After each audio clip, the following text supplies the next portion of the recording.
Eastern curry powder cookery ഷോയിലേക്ക് സ്വാഗതം. ഇന്ന് cookery ഷോയിൽ ചെയ്യാൻ പോകുന്നത് പിങ്ക് ഡിലൈറ്റ് ആണ്.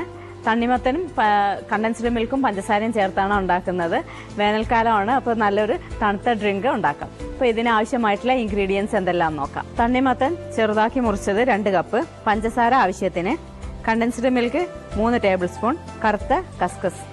പിങ്ക് ഡിലൈറ്റ് ഉണ്ടാക്കുന്നതിന് വേണ്ടിയിട്ട് ആദ്യം തണ്ണിമത്തൻ ചെറുതാക്കി മുറിച്ചെടുക്കാം.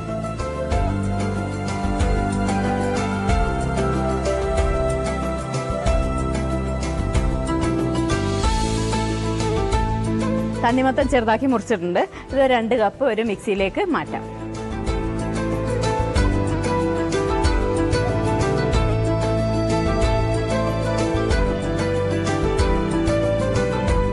ഒരു 3 ടേബിൾ സ്പൂൺ കണ്ടൻസ്ഡ് മിൽക്ക് ചേർക്കാം.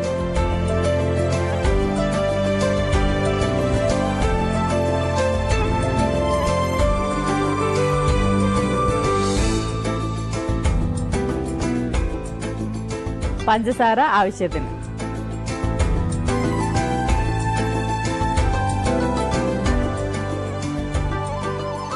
സാധാരണ നമ്മൾ ജ്യൂസ് ഉണ്ടാക്കുമ്പോൾ ഒന്നിൽ പാല് അല്ലെങ്കിൽ വെള്ളം എന്തെങ്കിലും ചേർത്താണ് ജ്യൂസ് ഉണ്ടാക്കാറുള്ളത്. ഇപ്പോൾ തണ്ണിമത്തനിൽ തന്നെ ധാരാളം വെള്ളം ഉള്ളതുകൊണ്ട് നമ്മൾ വെള്ളം ചേർക്കേണ്ട ആവശ്യമില്ല. കണ്ടൻസ്ഡ് മിൽക്കും പഞ്ചസാരയും തണ്ണിമത്തൻ ചെറുതാക്കി മുറിച്ചതും ചേർത്ത് അടിച്ചെടുത്താൽ മതിയാവും.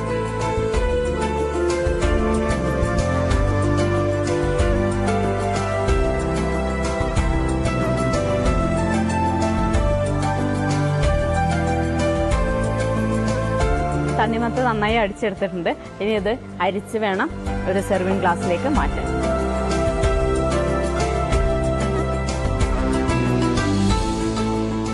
ഇനി ഇതിലേക്ക് കറുത്ത കസ്കസ് ചേർക്കണം. കസ്കസ് കുറച്ച് പഞ്ചസാര വെള്ളത്തിൽ ഇട്ട് വെച്ചതാണ്. അത് ഇനി ഒരു സ്പൂൺ എടുത്ത് നമ്മുടെ ജ്യൂസിലേക്ക് ചേർക്കാം.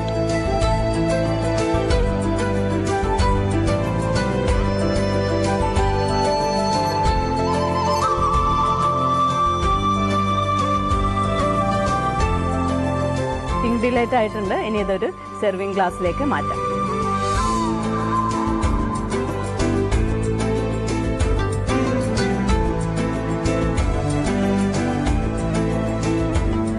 ഈ തണ്ണിമത്തന്റെ ഒരു പീസ് വെച്ച് ഡെക്കറേറ്റ് ചെയ്യാം.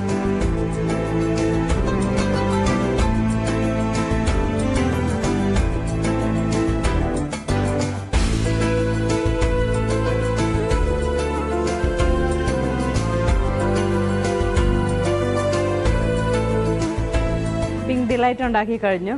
ഇത് കസ്കസും കൂടെ ചേർത്താണ് ഉണ്ടാക്കിയിട്ടുള്ളത്. കസ്കസ് ശരീരത്തിനെ തണുപ്പിക്കാൻ പറ്റിയ നല്ലൊരു സാധനമാണ്. ഇത് നല്ല ഒരു ഡ്രിങ്കാണ്. തീർച്ചയായിട്ടും എല്ലാവരും ഉണ്ടാക്കി നോക്കാം.